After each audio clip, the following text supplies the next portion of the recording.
আলী হোসেন, যিনি পেশায় একজন দর্জি। তার দারিদ্র্যক্লিষ্ট জীবনের একমাত্র আনন্দ গান গাওয়াতেই। সেলাইয়ে যখন মন বসাতে পারেন না, তখনই গান করতে ছুটে আসেন ডোমার শিল্পকলা একাডেমিতে।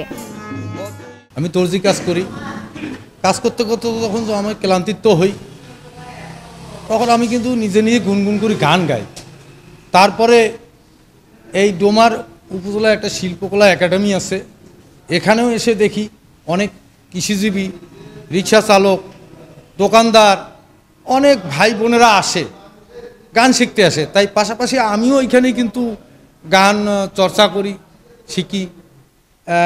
গাইতে গাইতে দেখা যাচ্ছে যে ভালো লাগছে, এই জন্য আমাকে স্টেজে তুলে দেয়। আমি দুই একটা স্টেজেও গান গাইছি।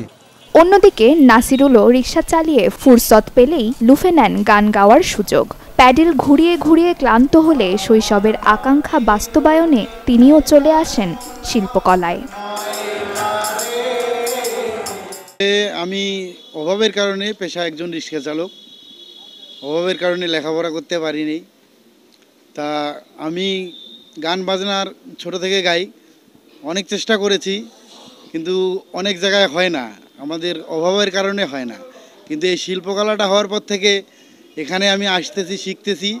এখন অনেকে বলে আমি ভালো গাই, আবার অনেক লোকে আসতেছে, গান শিখতেছে। শিল্পকলাটা হওয়ার কারণে অনেকেরই ভালো হচ্ছে। রাজমিস্ত্রি প্রকাশ আর গৃহিণী মৌসুমী রায়ের গল্পটাও একই। কেউ আসেন বাঁশি বাজাতে, আর কেউ বা গান গেয়ে জিতেই নিয়েছেন আঞ্চলিক প্রতিযোগিতার শীর্ষ মুকুট। পেশায় আমি একজন রাজমিস্ত্রি, আমি রাজমিস্ত্রি কাজ করি। আর রাজমিস্ত্রি কাজের ফাঁকে ফাঁকে যেটা হচ্ছে আমার গানকে আমি অনেক ভালোবাসি। আর আমাদের ডোমার উপজেলায় আমাদের একটা শিল্পকলা রয়েছে, সেখানে গিয়ে আমি আমার যে মনের যে অনুভূতিটা, গানের অনুভূতিটা, বাঁশি বাজাই আমি, তাছাড়া দোতরা বাজাই, মানে হারমোনিয়াম বাজাই, সবগুলোই আমি এখানে এসে মানে সবার সামনে তুলে ধরতে পারি আর কি। আমি একজন গৃহিণী।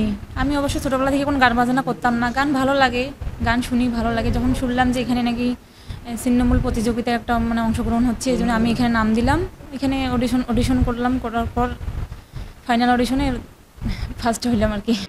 কাপড়ের ফেরিওয়ালা মনিরুল, কাঠমিস্ত্রি নজরুল কিংবা কিশোরী প্রান্তির মতো শত মানুষের বুকের ভেতর গুনগুন করা সুরগুলো এই শিল্পকলা একাডেমিতে গান হয়ে যায় বাধাহীন।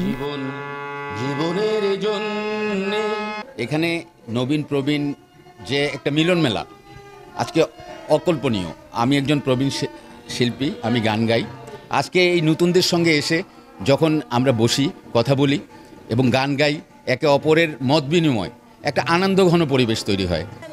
দেশের অন্যান্য শিল্পকলা একাডেমির চেয়ে এমন ভিন্ন চিত্র দেখা মেলে নীলফামারীর ডোমার শিল্পকলা একাডেমিতে গেলে, যেখানে জাতি, ধর্ম, বর্ণ নির্বিশেষে সুরের মূর্ছনায় মেতে উঠছেন শিল্পীরা।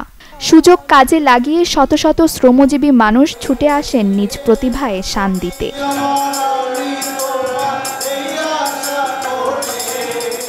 ডোমার উপজেলা শিল্পকলা একাডেমি প্রশিক্ষণ ভবন নির্মাণের পর আমরা দেখতে পাচ্ছি যে এই ডোমার উপজেলায় কিন্তু একটি সাংস্কৃতিক বিপ্লব সাধিত হয়েছে। এই শিল্পকলা একাডেমি প্রশিক্ষণ ভবনে প্রতিদিনই শিশু থেকে শুরু করে আমাদের শিল্পীগণ, এছাড়াও বিভিন্ন শ্রেণী পেশার মানুষ, আসলে গৃহিণী থেকে শুরু করে সেই কৃষক, রিক্সাওয়ালা, বিভিন্ন ছিন্নমূল পেশাজীবীর মানুষজন এখানে এসে তারা সাংস্কৃতিক চর্চা করে থাকেন। আর এর পাশাপাশি আমরা কিন্তু এখানে প্রশিক্ষণের ব্যবস্থা রেখেছি।